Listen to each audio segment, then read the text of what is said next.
niya itong batanon bagong pari, samtang i-dramatize kining passion.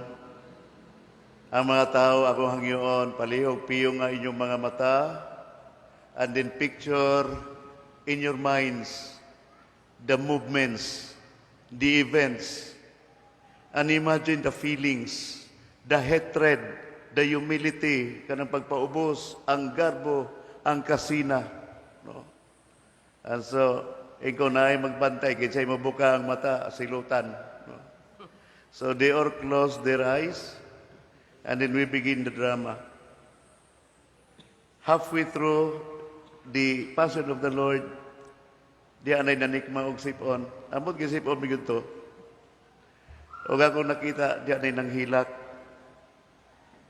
I feel what they feel. They are as if participants of the crowd or maybe participant of the drama. Diba? Nakahilag gud sila. And hopefully their tears really made not only an statement of the feelings, but hopefully changed their minds, their hearts, their life. Nabago unta. Mangutana mo ko, kamo, also ay feeling ninyo naminaw sa drama.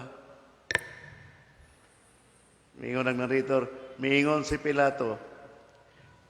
Wala ako makakita o bayoton man ang Pilato, ha? Lain na may ginong, lain na may ginong. Unya may usa ka tao, mingon kang Pedro, ikaw, usa pa ka na? Dili, oy. Lahan. Di man na mo itiyon, Pedro. What is the feeling? Ano, mangutana ko niyo, unsa man yung gipati yung namina mo atong drama? Mura mo gata na og soap opera sa TV. Dili kay ito'y medyo idara akuan, dako-dako na. Sa Father, ako ning ihatag nimo as my gift with this check, no, kaning cheque para sa imong project. Galma biya na, Father, ha, kay handumana nato tang duha. So, engineer to, lalaki to, batanon. Asa man ka dong? Wala ka ako, Padre, nakadadawat ko dito sa Canada o Guana. Very good, very good. God bless, God bless. Yung ikuha sa pari ang papi, wow, kanindot nga papi. Sumutoy naghataog kalipay sa pari, no? Ang iyang papi. Iyang panday, ang ipahimuan o gamay katri, ang iyang nadawat nga papi, iputangan pa yung kutson, nga di bahulog, o niya ang kwarto niya, katong dakong pultahan, iya pa yung gipalungagan o kaning igo-igo nga mulusot tong papi, nga dunay rubber door, no? Nga musulod, bugawas, masirado nagbalik, kay aircon man. Well, anyway, muna ito nahitabo. O sa kabuntag niya na, samtang nagikan sa misa ang pari, saka na siya sa second floor, nagapanimaw siya lansa o kaning angus. Ano man, ipagabot niya sa sala, baho na dyan, baho mang angus ni siya. Gina niya si Bitoy, Bitoy, dali, sa manpads. Tanawan ni mahong angus din eh. Nakasaka itong mga iro, direct. So, wala man may kabantay nga nakasaka. Nakasaka na, nangihi diri o tingala yun na lipuhe. So, gilimpihan. Kada pagkaugma, maugi hapon. So, murag nasuko na itong pari, kinig yung mga iro. Ang iyang una-una, gangiyang ito'y awayon unya. Wala siya matahap, gangiyang nindot kayong ito'y mo ay nangihi. So, araw gimasolba ang tanan, after 2 weeks, iyang itistingan ukoy ang iyang ito'y. Patulog-tulog siya, pag-abot sa alas 4, sa buntag, alas 5, iyang giobserbahan ang iyang iro, mauna pang mata niya. No? Huyati na, tapad lang katri, ang iro na, din na naog, dahil yung midagan sa pultahan, yung gamay pultahan niya, lusot. Giukoy sa pari, asa manipaingon. Sus, di Diyos taliwala sa sala, sa kumbinto, nangihi ang iyang ito'y. Ikaw di, ay, iyaw tang batuon sa sapatos, pero palangga kayo niya. Dili niya mahimong pasakitan. So, mano lang to, iya, bitoy, kada buntag imo ng hugasan. Apanaagi mga panahon nga dili, ang baho dili mawala tanan. So nag-anam na siya og kaproblema. Unsao man ako ning tuya, iyang hiktan magsige mapog singgit. Di sa makatulog. Di yung usa ka higayon ni ana may clergy meeting sa pagtapok ni mga batan o mga pari matigulang kinambugay sa ilahang mga bag-ong mga gamit, gadgets. Ang iya gipanghambog, ako na ako yung nindot kayong itoy. Wow, diinggigan. Gihatag sa parokyano. Nalimot ko sa ngalan na ito. Basta one of the best kind breeding nga kuhan, dog. No? Pero na ako'y problema, ningon ng pari. So may problema ni mo. Makapalit ka nagdaghan sa mga tambal, anak, kung koto, whatever. Dili, kanang batasan. Nindot ka isa, pero akong kapungtan, kay mangihi yun atos tunga sa sala sa kumbinto. Nanimahon naming angos. Nangatawa ako, agahe, ng problema. Kasayon. Di ay, sayon.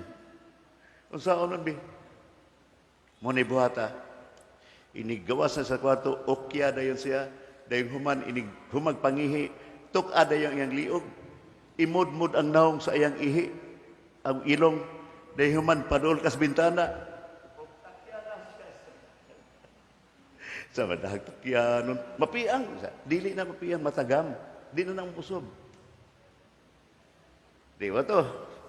Wala niya tumana dayon kay kakit sa iro, no? Niya, kugos-kugosin niya, basta lang takyano na ako ni. Pero ano yung madaya gawiwanan sa kagwanta.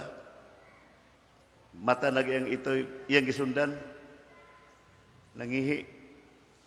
Iya dayong gituok, ang liog, o nod-nod ang naong sa ihi.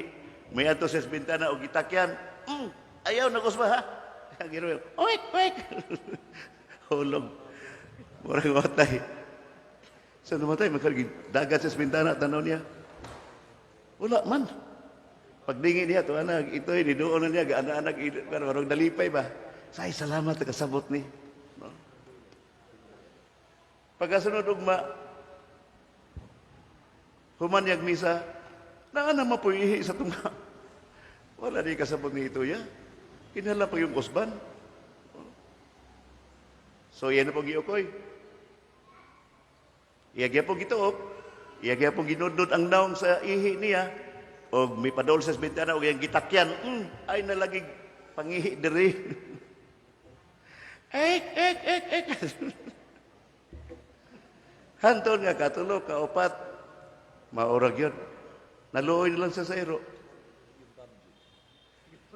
So, usa ka kadlaw ni ana, wala na sa magtagad, nibangon ang iro, nidagan pa yung taliwala sa sala, og nangihi. Naghulat nga na ay mutuok niya, wala man. So, kaya wala may mituok, sinalay ninudnud sa iyang naong dito sa iyang ihi. Og dayon milayat sa bintana. Pari ko na, sauring pariyaro. Wala makasabot ang iro. No? Og tingali, maupon ni kita. No? Matagtuig atong gibuhat ning maong tulumanon, nakasabot bagayod ta. Kay kung nakasabot kita, misamot unta ang atong kaduol sa Dios. Misamot unta ang atong kalig-on sa pagtuo. Misamot unta ang atong kamatinud-anon sa atong pagpadayag sa atong gugma kaniya. No? Once again, ilansang nato si Jesus sa krus, but we do not change. No? Yung atong tanawon ang mga highlights sa first part, ang Ginoo mosulod sa Jerusalem, ang balaang syudad sa iyang amahan. Sa pagsulod niya sa Jerusalem, giila siya nga usa ka hari nga gamhanan. Hosana, hari sa kalangitan. Apan ang iyang pagkahari, wala niya ipakita pinaagi sa mga material nga mga butang. Ang iyang gisakyan, usa ra gyud kanating asno, kung nahibalo mo unsa ng asno, gagmay ng kabayo.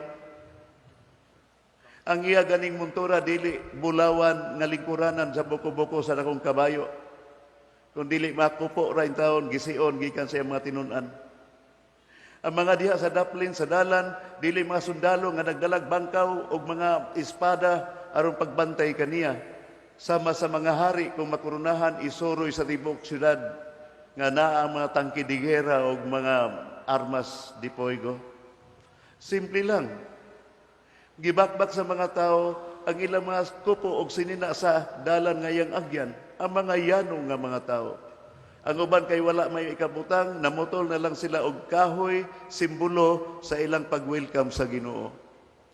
It was a joyful event, not a show of power, not a show of wealth, or whatever, kabantog.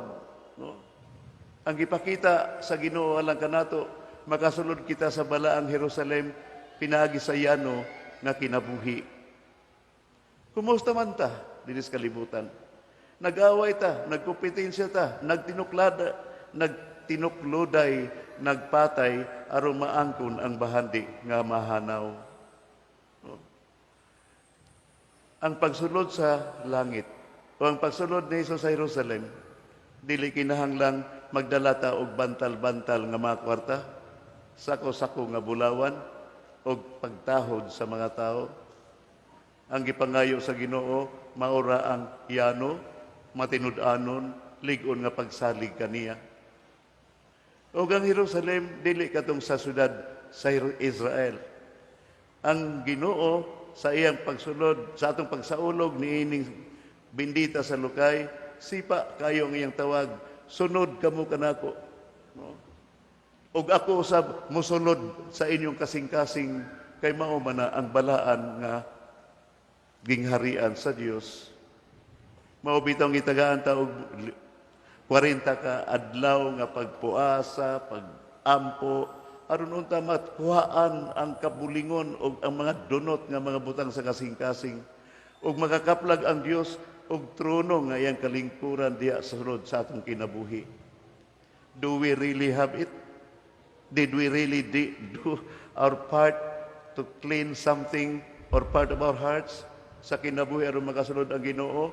O di ba kining tanan pa kay ingno na lamang yun? So let us be serious. Kay karon dili ra chismis ang kuan kaning pakaron ingnon kana mga gitawag marites hasta kita sa atong kaugalingon ato pag-iilad. Pagbitbit na lang og palma og palwa, di gyud palwa nga dako kayo, di mo na mabitbit. Bisag mga lukay na lang unta, simbara naghayon, Di ba? Unya ang pabinditahan ang lukay ra gyud, dili ang iyang pagkatao. Kay inigaan aspari mo na dayon. Ayo pader. Di ba? Nga namang mahadlok maigуan ang bindita. Kay mukampat ng imuhang make-up. O kung malanay na, mura nakag-abat. No? So ato nang una-unaon maigsoon. Maybe next time, next year, napay next year, di ba magita mabag-og ini? Mapare ra mga tas itoy nga ibisag imod-mod na sa iyang kaugalingong ihi. Mura maghapon until when hanus ang magita magbag-o. And then sa ato karong sa ato karong gibasa nga pasyon ang mga highlights niini. Ang Ginoo nanihapon og iyang gitukod ang santos nga misa. Kini ang akong dugo, ang kupa sa akong dugo. Bahina ninyo og panginom kamo, iula kini alang sa tanan. Kini ang akong lawas, kan-an ninyo. Ako nang ihalad para sa kalibutan. Dili na ako mukaon og muinom ni ining mga pan og bino, hangtod matukod na ang gingharian sa Dios nga maoning ato karong gisaulog. It is not anymore an ordinary bread. It is not anymore an ordinary wine that we share, but the blood and life body of Christ. Ikaduha, social status. Di ba mingon ang Ginoo dinhi sa atong ebanghelyo karon? Ang mga hari nining kalibutan na nagmando sa ilang mga ginsakpan o ang mga punuan gitawag nga mga dangpanan sa mga tao. Apan ayaw ninyo kini buhata. Inig matukod ng simbahan dinis kalibutan. Kinsa kadto, no? Hinunua ang labing dako. Kaninyo kinahanglang magpakasama sa kinamanghuran. Ug ang pangulo kinahanglang magpakasama sa sulugoon. Diba? So, where is our pride, no? If we really, kung tinuod ang musunod sa Ginoo, in our society, sa atong katilingban, we find our place within the ranks. No? That will be serious. Kay naay mga tao, bisag dili ang ngayan, mamugos yung ano to siya ibutang. Naapoy mga tao, nga bisag ang ngayan unta nga siya, ang ibutang diha, pusilon mahinuon. Ug mogamit ang mga tao sa lapi, panghulga, o ang tanan. Adi na ko nitason kay maabot na ning eleksyon. No? Basta atong hinumduman, kinahanglang mag-alagad kita diha sa paggugmaw sa kamapabsanon, sumala sa talento nga gihatag kanato sa Ginoo. Ikatulo, kinahanglan nga kining kalibutan na puy-an og mga tao. No? Niingon siya, mga babae sa Jerusalem, ayaw ako ninyo hilaki. Kung dili hilaki ang inyong kaugalingon o ang inyong mga anak. Kay moabot ang panahon, ang mga adlaw, nga moingon ang mga tao, bulahan ang mga babae nga dili mga anak. Magpabiling siksi, dili mo loy-loy ang suso, dili mo bilbil ang tiyan, na mo daghan na. Daghang dili kanahang mga anak. Bulahan ang babae nga wala makapanampon o wala gayod makapasuso sa mga bata. Wow, maunay slogan.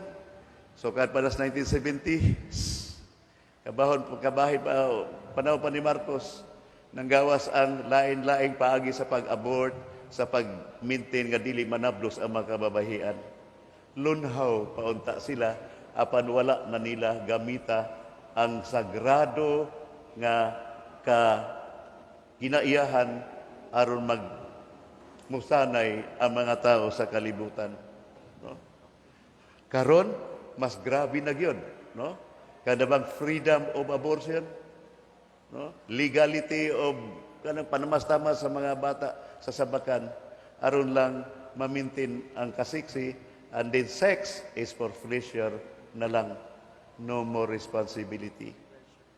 But then comes, mingon ang Ginoo, mao kadtong panahon na nga ang mga tao moingon sa mga bukid, pangatumpag kamo kanamo. Og mga sa mga bungtod, tabuni kami. No? Moabot yun ang panahon.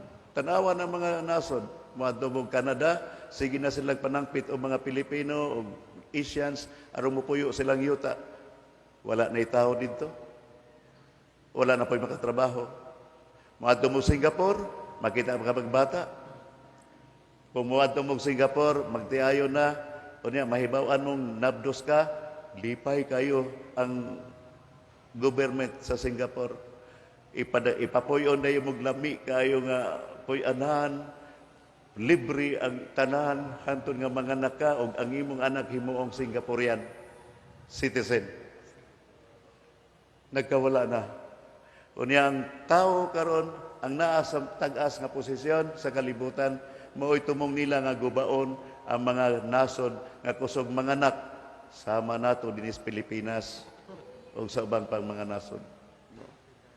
Muingon ta pagkahuman gani ka ng COVID-19 o mga virant nga apil na sa programa arong mapuo ang tao sa kalibutan. Mingon ang Ginoo kay kining mga butang nga gibuhat sa lunhaw pa ang mga kahoy. Meaning ang mga sinapupunan kung giayo pa lang unta daghang mga tao. Unsa kay may tabo kung laya na? Wala na. Wala mga anak pa na. No? So, these are three things that we should bear in mind as we go along in the journey of life with Jesus. And let us try to be faithful with Him because He has been so faithful to the Father, so faithful to us, that he did not spare himself until his death on the cross. O ginauto ta ato ni hinumduman mga igsoon. Ayaw nila nito hinumdumi itong ito nga gitakyan, hinumdumi atong kaugalingon nga gusto sa Ginoo nga magbag-o kita ug mausab ang atong mga kinabuhi ug batasan. God is good. All the time. Palihog manindog.